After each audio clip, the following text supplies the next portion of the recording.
Guillaume Houzel, merci de votre présence. Vous êtes président de l'Observatoire de la vie étudiante, vous connaissez bien les étudiants. Est-ce que vous confirmez un peu ce qu'on vient d'entendre? En tout cas, je m'inscris très bien dans la tonalité générale de cette matinée. Et d'ailleurs, pour évoquer dans une minute mon statut,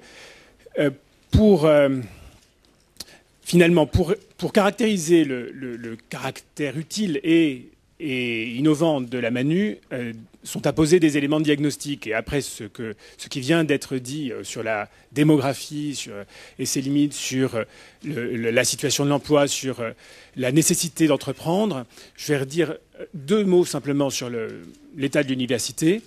On en a parlé précédemment. Pour moi, l'université est devenue un millefeuille assez compliqué où s'entrecroisent énormément de dimensions. Mais si on en revient au cœur de la tradition de l'université française, il faut quand même considérer d'abord que l'étudiant n'est vraiment pas justement au cœur de cette tradition. Un intervenant précédent disait l'université a deux missions, l'enseignement et la recherche, peut-être, mais on commence par dire activité de recherche et on rajoute charge d'enseignement. À mon avis, c'est assez signifiant de poser les choses comme ça. Et pour donner une autre illustration, là, quand on connaît ce à quoi ressemble une CTU traditionnelle, une chambre de CTU traditionnelle, on n'a pas trop de mal à identifier les racines cléricales, les racines monastiques de l'université.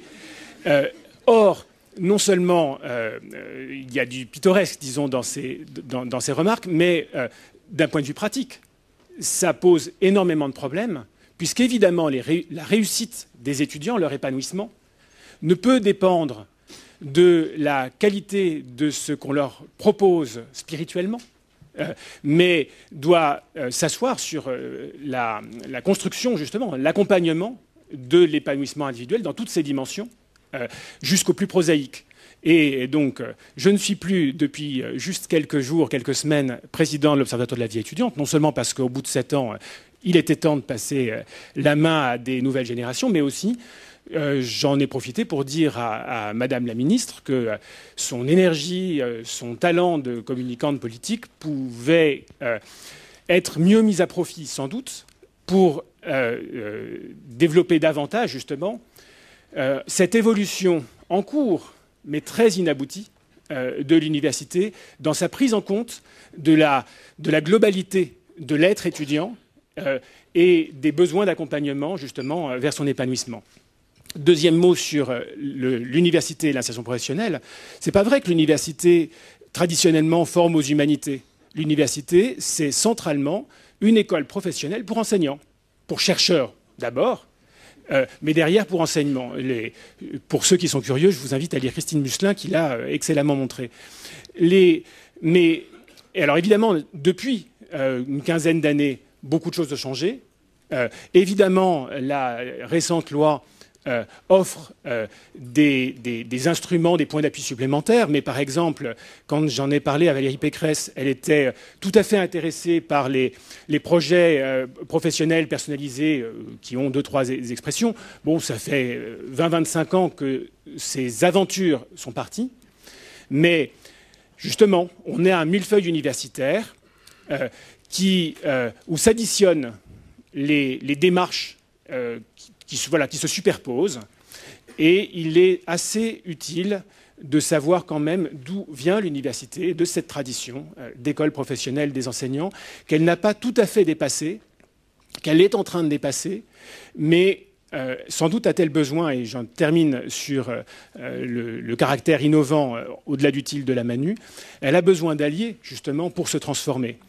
Et pour ne pas être long sur la Manu et son caractère innovant, donc, c'est la démarche, c'est pas le thème qui est innovant, justement. Il y a de plus en plus de gens qui parlent, quel qu'en soit le motif, de la professionnalisation, avec des débats qui pourraient être prolongés, de l'accès à l'emploi, et évidemment même d'ailleurs du travail étudiant, sujet sur lequel on s'était rencontré, en tout cas à nouveau, voilà peu.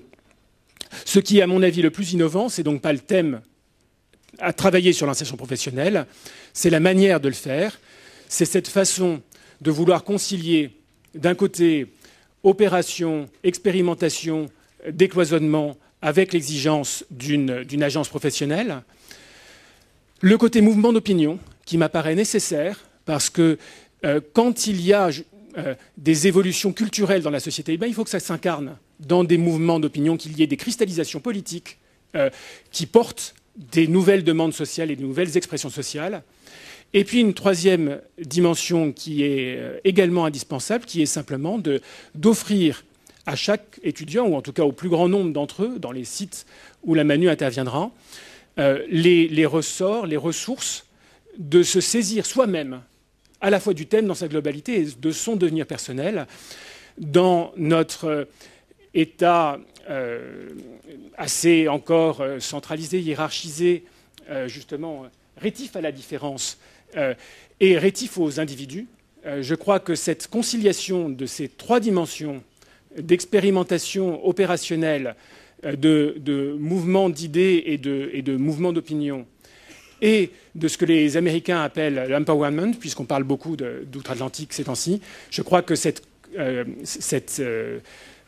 articulation de ces dimensions est absolument prometteuse. Merci beaucoup pour cet éclairage.